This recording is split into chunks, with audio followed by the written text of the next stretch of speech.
एक खंडहर नुमा घर जिसकी दीवारें जर्जर हो चुकी थी। मेघना अपने घर में अपनी माँ के साथ एक कमरे में सोई हुई थी।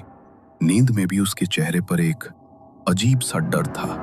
डर के मारे वो पसीने से भीग चुकी थी। तभी अचानक वो बहुत जोर से चिल्ला कर उठी और उसने देखा कि उसका फोन लगातार बज रहा है। फोन में उसकी फ्रेंड शीतल की कॉल आ रही थी। उसने हांफते हुए उसकी कॉल रिसीव की। हेलो। हेलो मेघना, क्या हुआ तुझे? तू इस तरह हाफ क्यों रही है? सब ठीक तो है ना?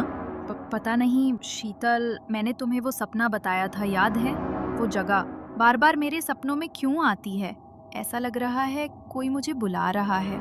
मुझे बहुत डर लग रहा है यार, बार बार वही सपना। कैसे हो सकता है ये? अरे बाबा, ये तेरे मन का वहम है। एक बार जिस चीज का डर मन में बैठ जाता है तो निकल नहीं पाता। तू बार बार उस चीज के बारे में सोचती है, इसलिए तुझे बार बार वो जगह सपने में दिखाई देती है।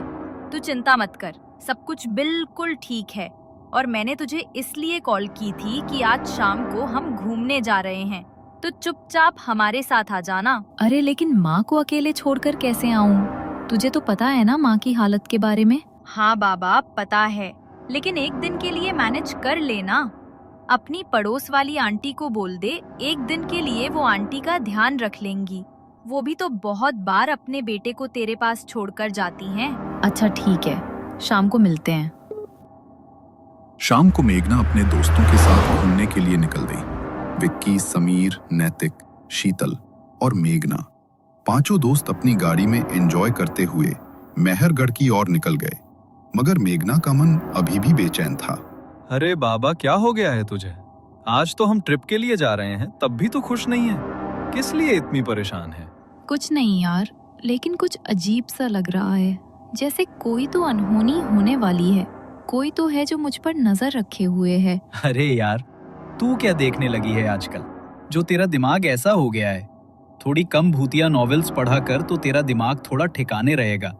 पता नहीं कैसी अजीब अजीब बातें सोचती रहती है। रात को रोड बिल्कुल खाली था, तो समीर फुल स्पीड में गाड़ी भगा रहा था। तभी अचानक रास्ते पर उसकी गाड़ी बंद पड़ गई। अरे यार, अब ये गाड़ी कैसे बंद पड़ गई? पिछले हफ्ते ही तो सर्विसिंग कराई थी इसकी, टैंक भी फुल है। रुक, मैं देखता हूँ, तू जल्दी से टॉर्च लेकर आ। समीर ने टॉर्च निकाली और विकी ने गाड़ी को चेक किया तो गाड़ी का इंजन पूरी तरह गर्म हो चुका था और अंदर की तार भी जल चुकी थी। अरे यार, तार भी जल गई। अब तो जब तक मैकेनिक इसे आकर ठीक नहीं करेगा तब तक ये स्टार्ट नहीं होगी। और मुझे लगता नहीं कि इस टाइम यहाँ पर कोई मैकेनिक मिलेगा। पूरा खेत और जंगल का इलाका है ये। आज रात बिताने के लिए आसपास कोई जगह देखनी होगी। शायद खेत के बीच कोई झोपड़ी वगैरह बनी हुई हो। बताओ, अब तुम लोग क्या करना है? गाड़ी के अंदर बैठकर ही पूरी रात बितानी है या रुकने के लिए कोई जगह ढूंढनी है? रुकने के लिए कोई जगह ही ढूंढनी पड़ेगी, क्योंकि आधी रात को इस तरह रास्ते के बीच गाड़ी के अंदर रुकना भी सेफ नहीं है। गाइस, ये इस जगह को मैं जानती हूँ। ये वही जगह है यार जो मेरे सपने में आती है, और जो महल मुझे दिखाई देता है वो भी यहाँ पर है। मुझे बहुत डर लग रहा है यार। ओह कम ऑन यार मेघना, तू कहाँ सपने को रियलिटी से जोड़ रही है? ऐसा कुछ भी नहीं है। देख तो, पूरा खेत और जंगल का इलाका है ये। यहाँ पर कहाँ तेरा वो महल आएगा? अरे नहीं नहीं, मेघना मैडम बोल रही है तो महल तो यहाँ पर जरूर होगा। यार मेघना, मुझे तो लगता है तुझे किसी साइकियाट्रिस्ट की जरूरत है। पता नहीं क्या क्या सोचती है और क्या क्या बोलती है। यहाँ दूर दूर तक हमें कुछ दिखाई नहीं दे रहा और तू कह रही है कि यहाँ वो महल है जो तेरे सपने में आता है। सपनों की दुनिया में नहीं है तू, हकीकत है ये। तुम्हें मेरी बात मजाक लग रही है ना? लेकिन मैं जानती हूँ कि ये वही जगह है, और मुझे ये भी पता है कि वो महल कहाँ पर है। अगर यकीन नहीं मुझ पर तो मैं तुम्हें वहाँ लेकर चलती हूँ। मैंने इस पूरी जगह को अपने सपनों में अच्छे से देखा है। अच्छा तो ठीक है, फिर लेकर चला मैं वहाँ। और अगर हमें आज तेरा महल नहीं मिला तो पक्का तुझे साइकियाट्रिस्ट के पास लेकर ही जाएंगे। हमें भी पागल कर दिया है तूने। मेघना के साथ वे सब गाड़ी से उतरे। मानव ने गाड़ी को लॉक किया और मेघना उन्हें जंगल के रास्ते से होते हुए दाएं तरफ ले गई। थोड़ी देर तक तो उन्हें वहां कुछ भी दिखाई नहीं दिया। देखो देखो, कितना बड़ा महल है ना यहाँ पर। मेघना, क्यों फालतू के चक्कर कटवा रही है इतनी रात को? कुछ भी तो नहीं है यहाँ। बस थोड़ी दूर और सामने ही वो महल है। वो सब अब मेघना से इरिटेट होने लगे थे, मगर जैसे ही वो थोड़े आगे बढ़े तो सामने सचमुच एक महल था। उस महल को देखकर वो सब चौंक गए और मेघना की आंखें फटी की फटी रह गईं। मैंने कहा था ना, ये वही जगह है और मैं जानती हूँ ये महल मुझे खुद अपने पास खींच कर लाया है। मेरी जिंदगी का कोई राज यहाँ छुपा है, इसलिए इस महल ने मुझे अपने पास बुलाया है। मेघना यार, हो सकता है कि ये सब बस एक कोइंसिडेंस हो, और अगर तुम्हें लगता है कि इसका वास्ता तुम्हारी जिंदगी से है तो चलो महल के अंदर जाकर देख लेते हैं। वैसे भी आज रात रुकने के लिए हमारे पास कोई जगह भी तो नहीं है, तो हम आज की रात यहीं बिता लेंगे। मेघना उन सबके साथ आगे बढ़ी। तभी सामने से उन्हें एक बूढ़ा आदमी दिखाई दिया जिसके हाथ में एक जलती हुई लालटेन थी। वो इतना बूढ़ा था कि चलते हुए पूरा शरीर कांप रहा था, पर चेहरे पर एक अजीब सी गंभीरता थी। वो गुस्से में उनकी ओर बढ़ा। जानते नहीं हो क्या इस जगह के बारे में? क्यों अपनी मौत को न्योता देने आए हो?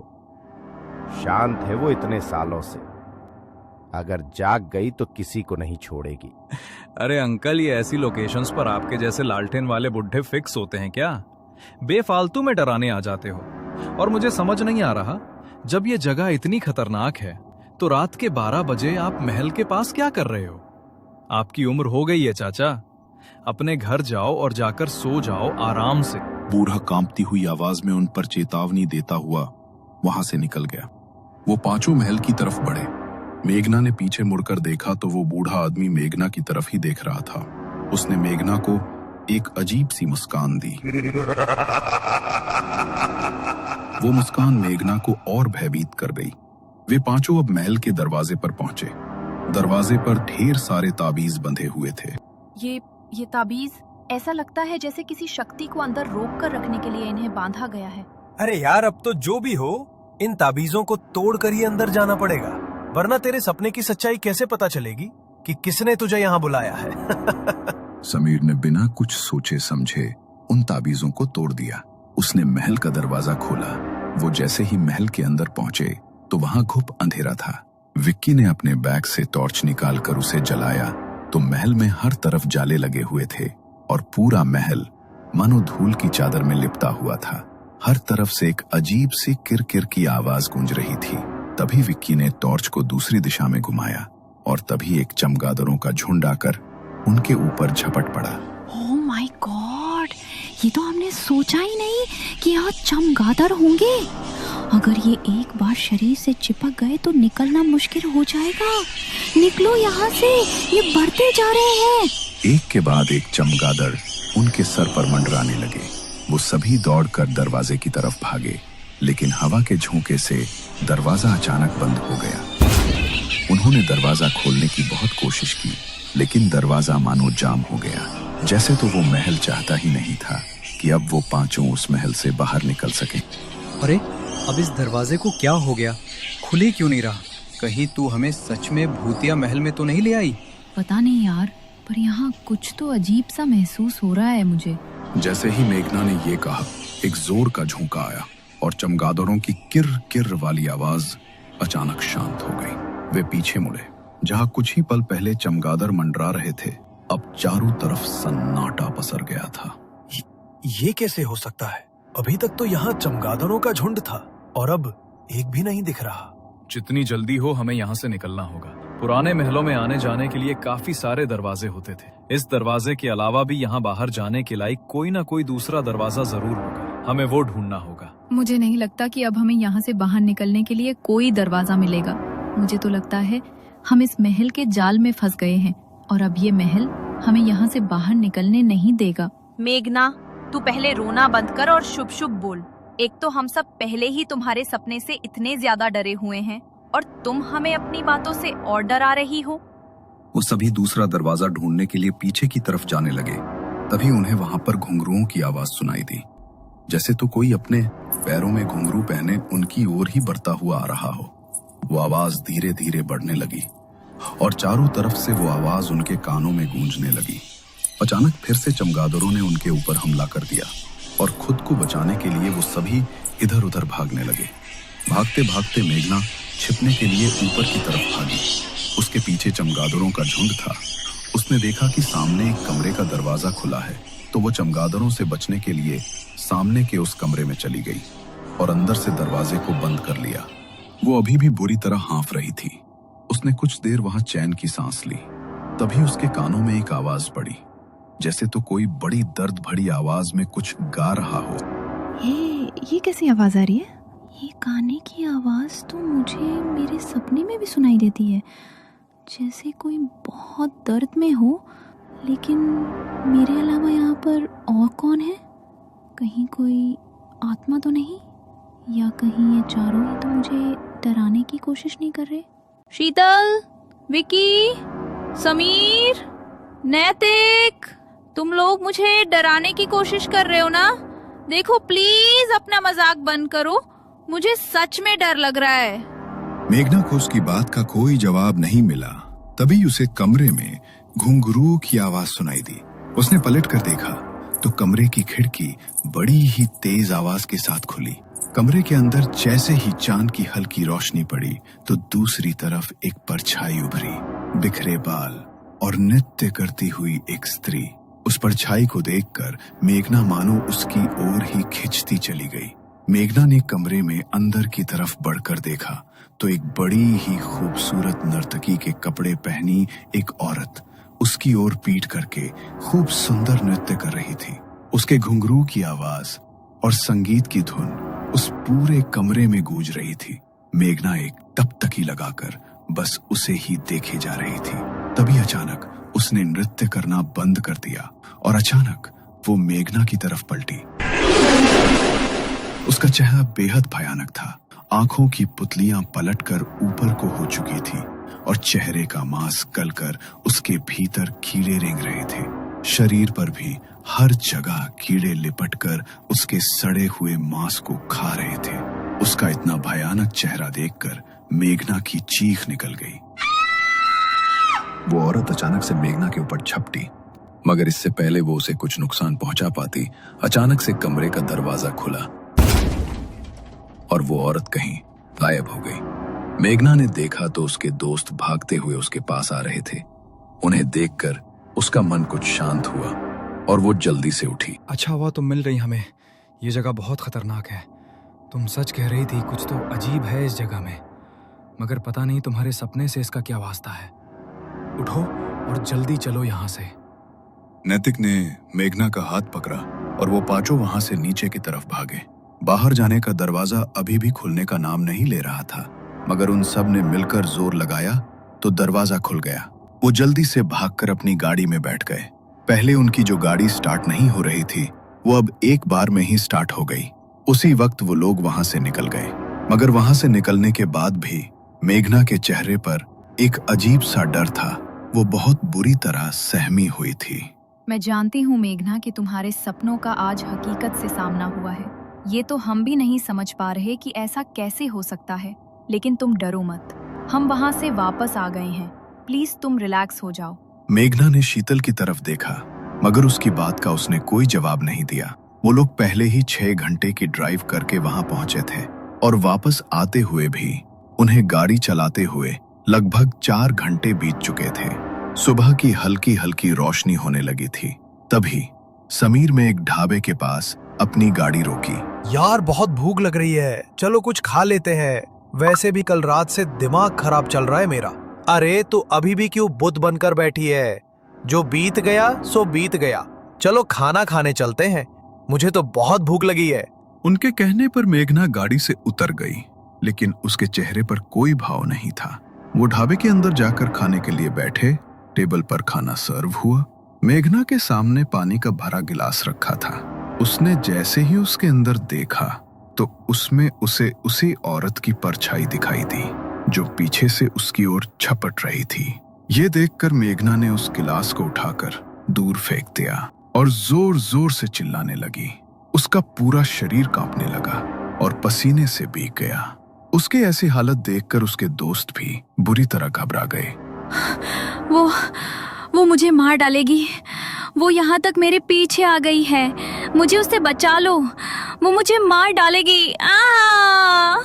कोई तुम्हें नुकसान नहीं पहुंचाएगा मेघना, यहाँ कोई नहीं है। प्लीज डरना बंद करो। कल जो हुआ उसे भूल जाओ। हम सब तुम्हारे साथ हैं, तुम्हें कुछ नहीं होगा। गाइस प्लीज चलते हैं यहाँ से। मेघना की हालत देखो। मेघना की हालत देखकर वो सब वहां से निकल गए। सबसे पहले उन्होंने मेघना को उसके घर ड्रॉप किया। मेघना की बीमार माँ अपने बिस्तर पर लेटी सोई हुई थी। मेघना ने अपनी माँ और अपने बंजर घर की हालत देखी तो परेशान होकर चारपाई पर बैठ गई। समझ नहीं आता ये कैसी जिंदगी दी है भगवान ने मुझे। पैदा हुई तो पापा को छीन लिया और जब से होश संभाला तब से माँ को इस चारपाई पर ही देखा। पता नहीं माँ कभी ठीक हो पाएंगी या नहीं।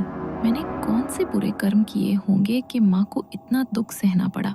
और कल रात जो हुआ उसके बाद तो मेरा मन और ज्यादा घबरा रहा है। मेघना की आवाज सुनते ही उसकी माँ की नींद टूट गई। वे धीरे धीरे अपने बिस्तर से उठी और लड़खड़ाती आवाज में मेघना को पुकारने लगी। आ गई तू, जरा मुझे एक गिलास पानी दे दे।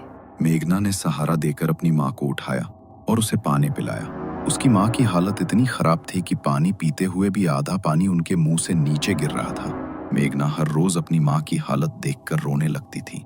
ना तो इतने सालों से उसकी माँ की हालत में कोई सुधार आया था और ना ही भगवान उन्हें अपने पास बुलाता था। अपनी माँ का दुख देखकर मेघना हर दिन तड़पती थी। रात हुई मगर मेघना के दिमाग से कल रात की बातें नहीं जा रही थी।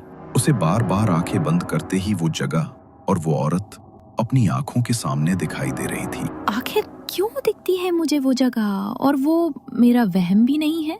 उस जगह को कल मैंने अपनी आंखों से देखा है और वही औरत, वही नृत्य, वही गाने की आवाज। बार बार मुझे ऐसा क्यों लग रहा है कि उसका नाता मेरे अतीत से जुड़ा हुआ है। कुछ बुरा, कुछ बहुत बुरा। ये सब सोचते सोचते मेघना की आंख लग गई। बड़ी मुश्किल से उसे आज नींद आई थी मगर जैसे ही वो गहरी नींद में जाने लगी तभी उसे दरवाजे पर ठक ठक की आवाज सुनाई दी। उस आवाज से वो अचानक से नींद में हड़बड़ा कर उठी। कुछ पल के लिए वो आवाज शांत हो गई। मेघना को लगा शायद वो कोई ऐसा सपना देख रही थी मगर वो जैसे ही दोबारा अपनी आंखें बंद करने लगी तभी फिर से दरवाजे पर ठक ठक की वही आवाज हुई। इतनी रात को दरवाजे पर कौन आया होगा? अगर मैं दरवाजा नहीं खोलूंगी तो माँ की नींद टूट जाएगी। माँ की नींद न टूट जाए इसलिए मेघना ने दरवाजा खोल दिया मगर दरवाजे के बाहर उसने जो देखा वो देखकर उसकी रूह कांप गई। नर्तकी के कपड़े पहने एक औरत अपने चेहरे पर घूंघट लिए ठीक उसके सामने खड़ी थी। मेघना ने कांपती हुई आवाज में उससे पूछा, कौन हो तुम? इतनी रात को यहाँ क्या कर रही हो? मेघना के इतना पूछते ही उसने कसकर मेघना का हाथ पकड़ लिया। हवा के झोंके से उसके चेहरे का घूंघट हटा तो मेघना की जान उसके हलक में अटक गई। उसका चेहरा ठीक वैसा ही था मेघना को जो आत्मा महल में दिखाई दी थी। आंखें ऊपर की ओर पलटी हुई और चेहरे और शरीर का मांस सड़ा हुआ जिस पर कीड़े रेंग रहे थे। मेघना ने उससे अपना हाथ छुड़ाने की कोशिश की मगर तभी उस भयानक औरत के मुंह से एक काले रंग का धुआं निकला। मेघना अचानक हवा में ऊपर उठी और उसके शरीर में वो काला धुआं जाकर समा गया। मेघना वहीं पर निढाल होकर गिर पड़ी और उसके घर का दरवाजा खुद ब खुद एक तेज हवा के झोंके के साथ बंद हो गया।